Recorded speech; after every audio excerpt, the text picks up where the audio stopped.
Indonesia merupakan salah satu negara yang mempunyai banyak sekali suku bangsa dan etnis. Kalau tidak dibakar, Pak, suatu saat dia kembali lagi kan. Jadi kami selaku warga masyarakat tidak mau Kalimantan ini tidak dimasuki orang Madura, Pak. Angka yang amat besar itu juga menyatakan dengan gamblang bahwa Indonesia sangatlah majemuk. Dengan kemajemukan ini, bangsa kita tentu saja tidak bisa menghindari konflik yang memang sudah wajar terjadi dimanapun. Etnik atau suku bangsa biasanya memiliki berbagai kebudayaan yang berbeda satu dengan yang lainnya. Sesuatu yang dianggap baik atau sakral dari suku tertentu mungkin tidak demikian halnya bagi suku lain. Perbedaan etnis tersebut dapat menimbulkan terjadinya konflik antar etnis. Konflik etnis adalah konflik yang terkait dengan permasalahan-permasalahan mendesak mengenai politik, ekonomi, sosial, budaya, dan teritorial di antara dua komunitas etnis atau lebih. Konflik etnis seringkali bernuansa kekerasan, tetapi bisa juga tidak. Namun, biasanya konflik etnis bernuansa dengan kekerasan dan memakan korban. Konflik ini berawal dari migrasi orang-orang Madura ke Kalimantan Barat. Kedatangan komunitas Madura ini bukan hanya mendatangkan orang, tetapi juga kebudayaan yang sangat berbeda dengan kebudayaan yang sudah ada di Kalimantan Barat pada saat itu, yaitu dengan mayoritas penduduk suku Dayak. Ini menjadi salah satu faktor pembentuk suatu pengotakan akibat adanya kebiasaan hidup dan kebudayaan yang berbeda. Mulai dari situlah terbentuk suatu identitas yang membedakan antara orang Madura dengan orang Dayak. Terjadilah konflik etnis, yang berarti kedua komunitas budaya dalam suatu wilayah tidak bisa saling berbagi identitas etnis mereka bersama-sama atau saling bertentangan satu sama lain. Konflik ini dimulai di kota Sampit, Kalimantan Tengah dan meluas ke seluruh provinsi, termasuk ibu kota Palangkaraya dengan target utama yaitu imigran Madura. Caranya adalah dengan membakar-bakar rumah, pembunuhan massal, memenggal kepala, serta pengusiran besar-besaran terhadap etnis Madura. Dan pergerakan bersenjata itu mendeskripsikan diri mereka sebagai budaya asli yang memprotes akan kehadiran imigran. Konflik Sampit ini mengakibatkan lebih dari 500 kematian dengan lebih dari 100.000 warga Madura yang akhirnya kehilangan tempat tinggal. Banyak warga Madura yang akhirnya juga ditemukan dipenggal tanpa diketahui siapa pelakunya oleh suku Dayak. Selanjutnya argumen dan penjelasan argumen mengenai konflik Sampit.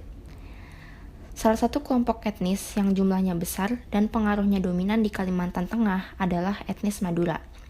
Migrasi etnis Madura ke Kalimantan sudah terjadi sejak abad ke-13, namun puncaknya pada abad ke-19 dan awal abad ke-20. Etnis Madura dominan pada sektor pertanian dan sektor informal perkotaan. Pengaruh etnis Madura besar dikarenakan mempunyai etos kerja yang tinggi dan semakin lama jumlahnya semakin besar di Kalimantan Tengah, sehingga mereka mampu menguasai tatanan sosial ekonomi yang sebelumnya didominasi oleh kelompok etnik lain. Etnis Madura terkenal dengan solidaritasnya yang kuat. Salah satu konsekuensi dari kebudayaan berbeda yang tinggal di satu tempat yang sama, yakni terbentuknya solidaritas internal pada masing-masing kelompok dan munculnya pandangan outgroup. Fenomena ini terjadi karena etnis Madura berada di perantauan, maka secara sosiologis, etnis Madura merupakan minoritas. Alasan mengapa konflik sampai terjadi disebabkan oleh hal-hal berikut. 1. Kecemburuan sosial yang bersumber dari ketimpangan sosial antara kaum pendatang dengan penduduk lokal. Pada konflik ini, kaum pendatang merupakan suku Madura, sedangkan penduduk lokal merupakan warga suku Dayak. 2. Merebutkan kepemilikan sumber daya yang terbatas. Pada konteks ini, antara suku Madura dengan suku Dayak terjadi saling mengklaim kepemilikan sumber daya yang mulai terbatas akibat tekanan penduduk dan kerusakan lingkungan. 3. Timbulnya outgroup, yakni suatu kelompok yang berada di luar kelompok lain yang disertai dengan munculnya antipati, prasangka, ataupun antagonisme. 4.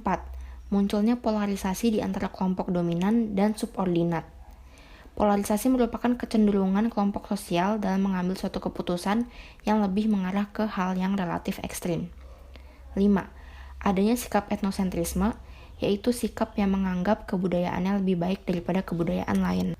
Kesimpulannya, konflik Sampit merupakan konflik sosial horizontal yang terjadi karena dua kelompok yang bertikai. Konflik muncul karena dua etnis yang berbeda hidup berdampingan.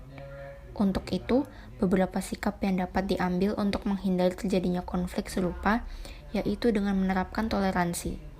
Bentuk toleransi yakni 1. Menghargai pola hidup warga etnis yang berbeda. 2. Menjalin interaksi yang baik dengan warga etnis yang berbeda. 3. Musyawarah untuk mencapai kesepakatan bersama sehingga tidak ada pihak yang dirugikan. 4. Kerjasama untuk membangun kemajuan bersama.